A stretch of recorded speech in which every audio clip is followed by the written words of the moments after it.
Assalamualaikum warahmatullahi wabarakatuh. Waalaikumsalam warahmatullahi wabarakatuh. Perkenalkan, nama saya Muhammad Farhan Munajat dari kelompok 5. Saya Muhammad Ilyas Mauludi dari kelompok 5 ingin menjelaskan tentang hukum administrasi negara, yaitu hukum pajak. Hukum pajak adalah hukum administrasi sebagai bagian dari hukum tata usaha negara. Hukum pajak memiliki proses hukumnya sendiri bila terjadi ketidakcermatan dan ketidaktelitian menangani administrasi pajak.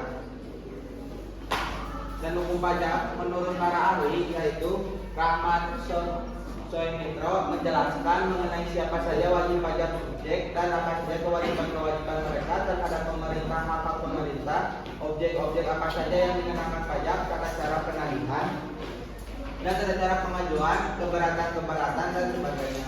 Dan menurut Santoso Brotodinharjo, hukum pajak merupakan salah satu bagian dari hukum publik yang mengatur hubungan hukum antar negara dan orang-orang atau badan hukum yang berkewajiban membayar pajak, selanjutnya sering disebut wajib pajak. Selanjutnya yaitu kedudukan hukum pajak. Sistem hukum yang berlaku di Indonesia saat ini, civil law system atau sistem Eropa, pemerintah. Di dalam sistem ini hukum dibagi menjadi dua bagian, yaitu hukum privat dan hukum publik. Dan hukum privat yaitu hukum yang mengatur hubungan hukum antara sesama individu dalam kedudukan yang sederajat. 1. Hukum perjanjian, 2. Hukum pewarisan, 3. Hukum perkawinan, 4. Hukum keluarga, dan 5. Hukum dagang. Adapun hukum publik yaitu hukum yang mengatur hubungan antara negara dengan warga negara, atau dengan kata lain hukum yang mengatur kepentingan umum. Hukum publik meliputi 1. Hukum pidana, 2. Hukum tata negara, 3. Hukum administrasi negara, 4. Hukum lingkungan, dan 5. Hukum pajak dan lain-lain. Dasar hukum pajak. Hukum pajak dibedakan atas hukum pajak material tax law, dan hukum pajak formal tax law. Hukum pajak material, hukum pajak yang membuat ketentuan tentang siapa yang dikenakan pajak dan siapa yang dikecualikan dari pengenaan pajak.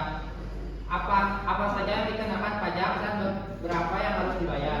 Hukum pajak formal. Hukum pajak formal yang membuat ketentuan-ketentuan untuk mewujudkan hukum pajak material menanti kenyataan. Hukum pajak formal ini memuat tata usaha, cara prosedur, penetapan jumlah pajak, untung pajak, hak-hak fiskus untuk pengadaan, monitoring, dan evaluasi. Hukum pajak internasional. 1. Menurut pendapat Dr. Rahmat Soemitro, hukum pajak internasional adalah hukum pajak nasional yang terdiri atas kaedah, baik berupa kaedah-kaedah nasional maupun kaedah-kaedah yang berasal dari traktat antar negara dan dari prinsip atau kebiasaan yang telah diterima baik oleh negara-negara di dunia untuk mengatur soal-soal perpajakan dan di mana dapat ditunjukkan adanya unsur-unsur asing. 2. Menurut pendapat Profesor Dr. P.J.A. Adriani, hukum pajak internasional adalah suatu kesatuan hukum yang mengupas suatu persoalan yang diatur dalam UU nasional mengenai perpajakan terhadap orang-orang luar negeri, peraturan-peraturan nasional untuk menghindari pajak ganda dan beraktas. 3. Sedangkan menurut pendapat Profesor Mr. H. Hofstra, hukum pajak internasional sebenarnya merupakan hukum pajak nasional yang di dalamnya mengacu pengenaan terhadap orang asing. Hukum pajak internasional berbicara masalah hukum pajak internasional, khususnya hukum pajak internasional Indonesia secara umum dapat dikatakan berlaku terbatas hanya pada subjek dan objeknya yang berada di wilayah Indonesia saja. Dengan kata lain, terhadap orang atau badan yang tidak bertempat tinggal atau berkedudukan di Indonesia, pada dasarnya tidak akan dikenakan pajak berdasarkan UU Indonesia. UU 07 tahun 1983 tentang PPH sebagaimana telah diubah dengan UU 17 tahun 2000 UU PH, khususnya dalam pasal 26 diatur bahwa terhadap WP luar negeri yang memperoleh penghasilan dari Indonesia antara lain berupa bunga, royalti, sewa, hadiah dan penghargaan akan dikenakan PPh sebesar 20%. dari jumlah bruto. Pasal ini menunjukkan bahwa contoh adanya hubungan ekonomis antara orang asing dengan penghasilan yang diperoleh di Indonesia.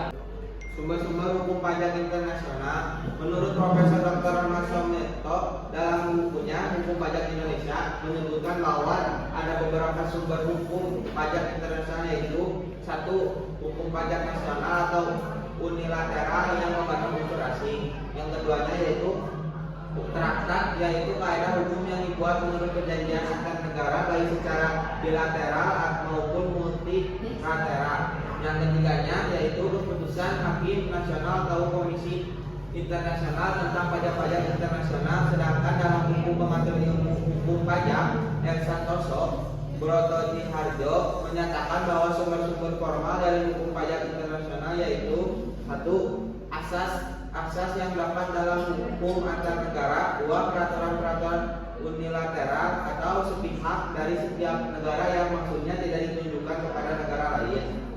Yang ketiganya yaitu traktat atau disebut perjanjian dengan negara lain, seperti A, untuk menyediakan atau menghindarkan pajak berganda, B, untuk mengatur perlakuan fiskal terhadap orang-orang asing, C, untuk mengatur soal pemecahan kapal di dalam hal suatu perusahaan atau seorang mempunyai cabang-cabang atau sumber-sumber pendapat di negara asing.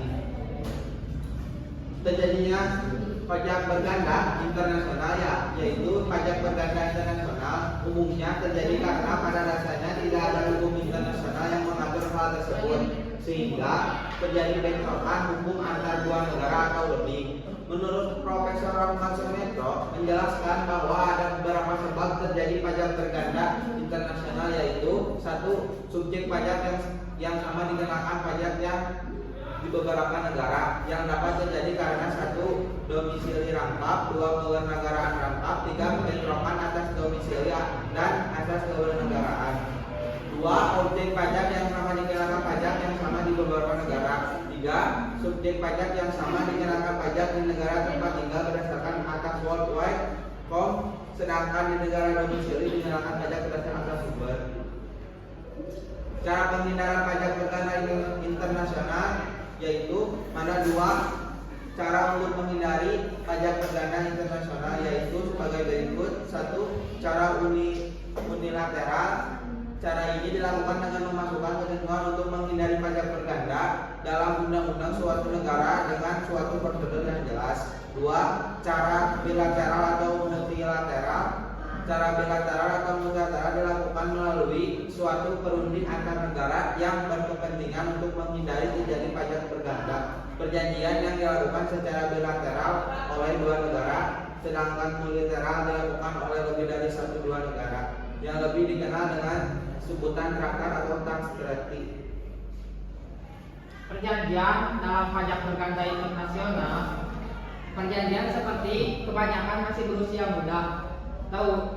Dahulu hanya dikenakan persetujuan persahabatan, persetujuan untuk menetap, persetujuan dagangan, dan persetujuan pelayanan, yang kadang-kadang mencakup suatu ketentuan yang ada hubungan dan beberapa macam pajak yang kebanyakan mencantumkan usul tentang keharusan adanya perlakuan yang sama terhadap penduduk atau penguasa dari negara-negara yang mengadakan persetujuan.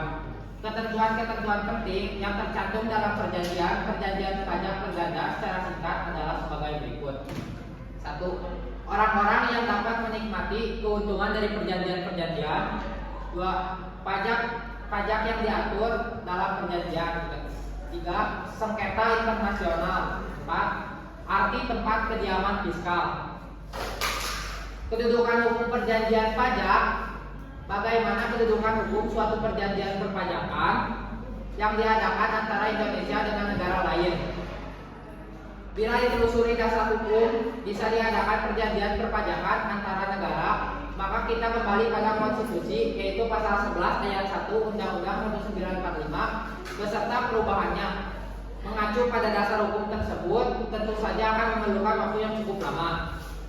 Berdasarkan ketentuan pasal 11 Undang-Undang 1945 di atas, maka dapat disimpulkan bahwa kedudukan hukum perjanjian perpajakan adalah sama dengan undang-undang nasional seperti UU tentang PPH.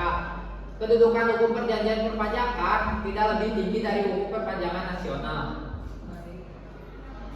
Mungkin cukup sekian presentasi dari kelompok 5. Mohon maaf bila ada kata yang salah. Wassalamualaikum warahmatullahi wabarakatuh. Waalaikumsalam.